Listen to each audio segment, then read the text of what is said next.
নমস্কাৰ বন্ধু বান্ধৱীসকল, আপোনালোকৰ ভালনে?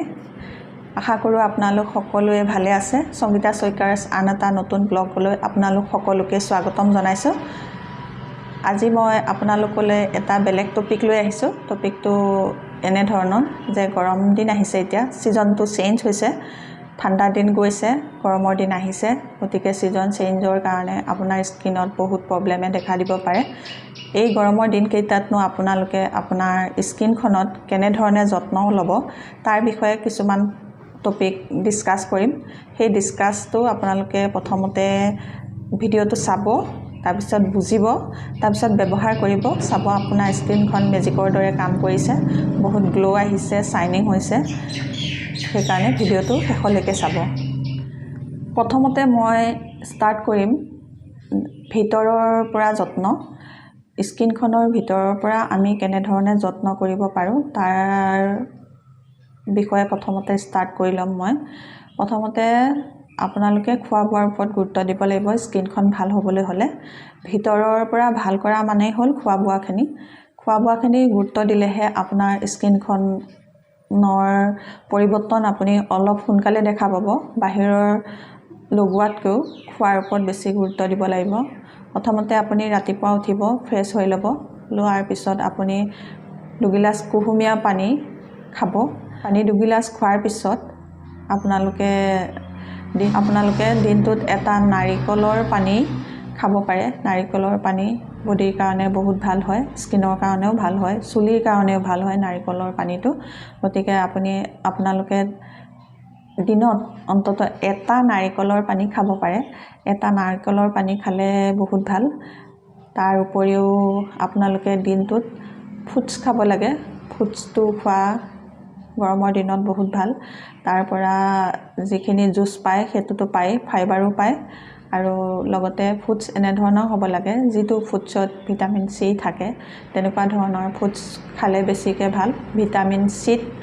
ভিটামিন চিটো স্কিনৰ কাৰণে বহুত ভাল হয়। আপোনালোকে নেমু খাব পাৰে। নেমুত চাইট্ৰিক এচিড থাকে। সেই চাইট্ৰিক এচিডে আপোনাৰ স্কিনখনত ধুনীয়া হোৱাত, ভাল হোৱাত বহুত সহায় কৰে। সেইকাৰণে আপোনালোকে নেমু চৰ্বত এগিলাচ দিনটোত খাব পাৰে। আৰু অৰেঞ্জ জুচো খাব পাৰে। অৰেঞ্জ এটাও খাব পাৰে। জুচ নাখালেও এটা হ'লেও অৰেঞ্জ খাব। দিনটোত খোৱা ভাল স্কিনৰ কাৰণে অৰেঞ্জটো। গতিকে এটা অৰেঞ্জ দিনটোত খাবই লাগে। আৰু চালাড খাব লাগে, অলপ বেছিকৈ চালাড খাব লাগে। চালাডত গোটেইখিনি কেঁচা বস্তুৱে পোৱা যায়, গতিকে সেইখিনি খোৱাটো বেছি ভাল। চালাড খাব লাগে, ভেজিটেৰিয়ান হ'ব লাগে এই গৰমৰ দিনকেইটাত। নন ভেজ অলপ কমাই খাব লাগে। ষ্ট্ৰিট ফুড কমাব লাগে, জাংক ফুড কমাব লাগে, মা মছলাখিনি কমাই খাব লাগে। সেইটো স্কিনৰ কাৰণে বহুত ভাল হয়। সেই তেনেকৈ খোৱাখিনি দিনটোত খাব লাগে। আপোনালোকে গৰমৰ দিনত এবটল পানী আপোনালোকৰ নিজৰ লগত সকলো সময়তে ৰাখিব লাগে। দিনটোত অন্তত 3 পৰা 3.5 লিটাৰ পানী খাব লাগে। সেই বটলটো ৰাখিলে অন্তত আপোনালোকৰ মনত পৰিব যে আমি অলপ সময় অন্তৰে এগিলাচ পানী খাব লাগে। যদি আমি গৰমৰ দিনত তেনেকৈ এগিলাচ পানী খাই থাকোঁ, তেতিয়াহ'লে আপোনাৰ স্কিনখন টাইট হ'ব, গ্ল' কৰিব। গতিকে গৰমৰ দিনত আপোনাৰ স্কিনৰ যত্নৰ কাৰণে পানীটো বহুত ইম্পৰ্টেণ্ট। গতিকে মাজে মাজে এগিলাচ পানী খাই থাকিব লাগে। বটলটোৰ লগত ৰাখিব। ৰাতি শোৱাৰ সময়ত গ্লাছত লৈ 5-6টামান বাদাম তিয়াই থ'ব। সেই 5-6টা বাদাম ৰাতিপুৱা সেই তিয়াই থোৱা পানীখিনি ৰাতিপুৱা উঠি সেই পানীখিনি খাবচোন, তেতিয়াও স্কিনৰ কাৰণে বহুত ভাল হয়। আৰু ৰাতি শোৱাৰ সময়ত এগিলাচ গাখীৰত অকণমান ৰংগুড়া মানে হালধি গুড়া মিলাব লাগে। মিলাই পেলাই সেই গাখীৰখিনি যদি ৰাতি খাই শুৱে, তেতিয়াহ'লে আপোনাৰ স্কিনে গ্ল' কৰিব। ইয়াৰ পৰা এইটোৱে বুজা যায় যে আমি গৰমৰ দিনত এটা হেল্ডি ডায়েট কৰিব লাগে, হেল্ডি ফুড খাব লাগে। তেতিয়া আমাৰ স্কিনখনৰ বহুতো প্ৰব্লেমৰ পৰা বাচি থাকিব পাৰোঁ। আৰু এটা কাম কৰিব পাৰে, গৰমৰ দিনত যিসকল মানুহৰ ঘাম বেছিকৈ ওলায়, তেওঁলোকে গা ধোৱাৰ সময়ত 2 টোপালমান নেমুৰ ৰস পানীত মিলাই যদি গা ধুৱে, ঘামো কম ওলাব আৰু ঘাম ওলোৱা দুৰ্গন্ধটো আপোনাৰ গাৰ পৰা কমকৈ ওলাব। গতিকে আপোনালোকে এইটো কৰি চাবচোন। এতিয়া আহোঁ আমি ভিতৰৰ যত্নখিনি কথা ক'লোঁ, খোৱা বোৱাখিনি কথা ক'লোঁ। খোৱা বোৱা কেনেকৈ খাব, ভিতৰৰ যত্ন কেনেকৈ ল'ব, সেইখিনি কথা ক'লোঁ। এতিয়া আমি আহিম বাহিৰৰ যত্নখিনিলৈ। বাহিৰৰ যত্নখিনি মানে স্কিন লগাব, এইখিনি কথালৈ আহোঁ। ফাৰ্ষ্টতে আপোনালোকে এটা কথা মন লাগিব, এইটো বহুত ইম্পৰ্টেণ্ট হয়। আপুনি ৰাতিপুৱা উঠি ফেচখন ৱাছ কৰিব। তাৰপিছত ফেচখন ৱাছ কৰাৰ পিছত টনিং কৰিব।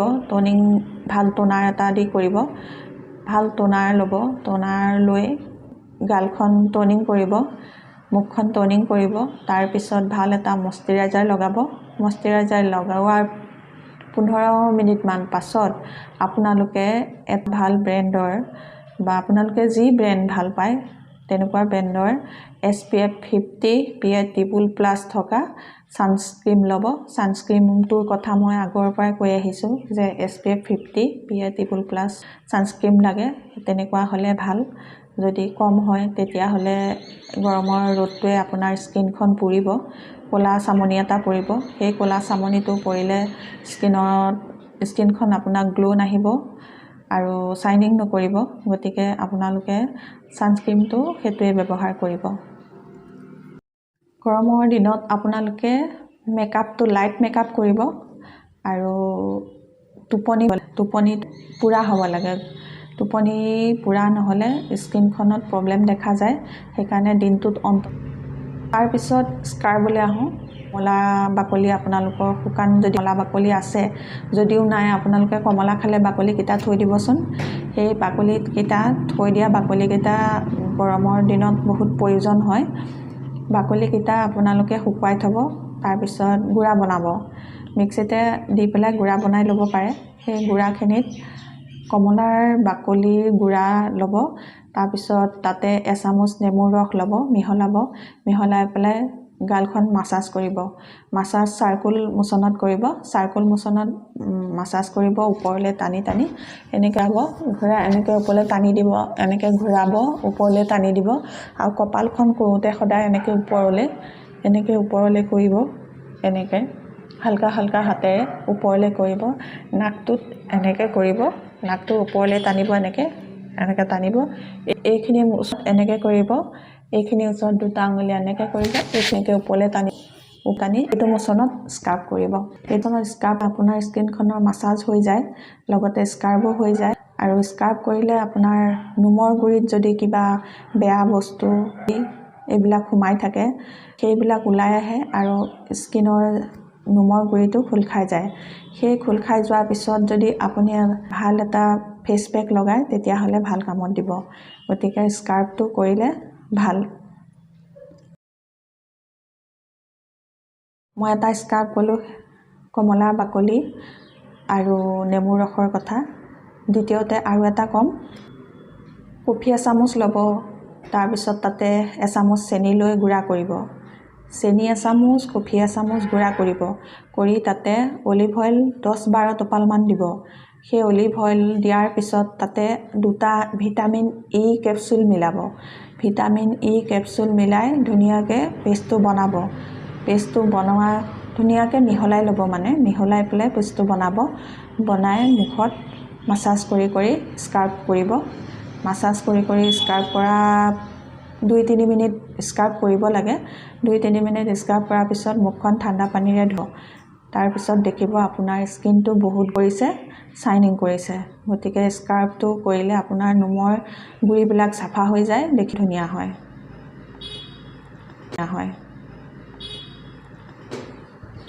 স্ক্ৰাব কৰাৰ পিছত এতিয়া আহোঁ ফেচ পেকলৈ। ফেচ পেকটো কেনেকৈ গৰমৰ দিনত কি ফেচ পেক লগালে ভাল, যিকেইটা মই ফেচ পেকৰ কথা ক'ম আপোনালোকক, সেইকেইটা ফেচ পেকে আপোনালোকৰ স্কিনত ঠাণ্ডা দিব। ঠাণ্ডা বস্তুৰে বনোৱা হয়। ঠাণ্ডা লাগিব আপোনালোকৰ স্কিনত। গতিকে গৰমৰ দিনত স্কিনটো ঠাণ্ডা কৰি ৰাখিবলৈ হ'লে সেইকেইটা ফেচ পেক বহুত প্ৰয়োজনীয়। আমাৰ এই গৰমৰ ছিজনটোত আম প্ৰচুৰ পৰিমাণে পোৱা যায়। সকলোৰে ঘৰত প্ৰায় আম থাকেই। যিসকল টাউনীয়া তেওঁলোকৰো বজাৰত আম পোৱা যায়। গতিকে বজাৰৰ পৰা হওক, নিজৰ ঘৰৰে হওক, আম ল'ব। আমটো গুড়া কৰিব। গুড়া কৰি তাতে আপোনালোকৰ নিশ্চয় সকলোৰে ঘৰত কোল ক্ৰীম থাকেই কোল ক্ৰীম অকণমান ল'ব কেঁচা গাখীৰ অকণমান ল'ব ধুনীয়াকৈ মিক্স কৰিব পেষ্ট বনাব পেষ্ট বনাই মুখত সেই পেষ্টটো লগাই থ'ব 15-20 মিনিট কাৰণে 15-20 মিনিটৰ পাছত দেখিব অকণমান শুকাইছে শুকাবলৈ আৰম্ভ কৰিছে তেতিয়া আপুনি নিজৰ মুখখন ঠাণ্ডা পানীৰে ধুই দিব তেতিয়া মুখখন ধোৱাৰ পিছত মইশ্চাৰাইজ কৰিব তাৰ পিছত ছানস্ক্ৰীন লগাব তেতিয়া আপোনাৰ স্কিনখনত বহুত মানে সমস্যাৰ পৰা মুক্ত হোৱা যেন দেখা পাব তাৰ পিছত এই বতৰত গৰমৰ বতৰত আমাৰ সকলোৱে প্ৰিয় তৰমুজ ল'ব তে অকণমান দৈ মিলাই পেলাই এটা পেষ্ট বনাব সেই পেষ্টত লগাব মুখত লগাই 15-20 মিনিট ৰাখি দিব তাৰ পিছত ঠাণ্ডা পানী মুখখন ধুই দিব তেতিয়া আপোনাৰ স্কিনখন ঠাণ্ডা হৈ থাকিব আৰু শাইনিং কৰিব গ্লো কৰিব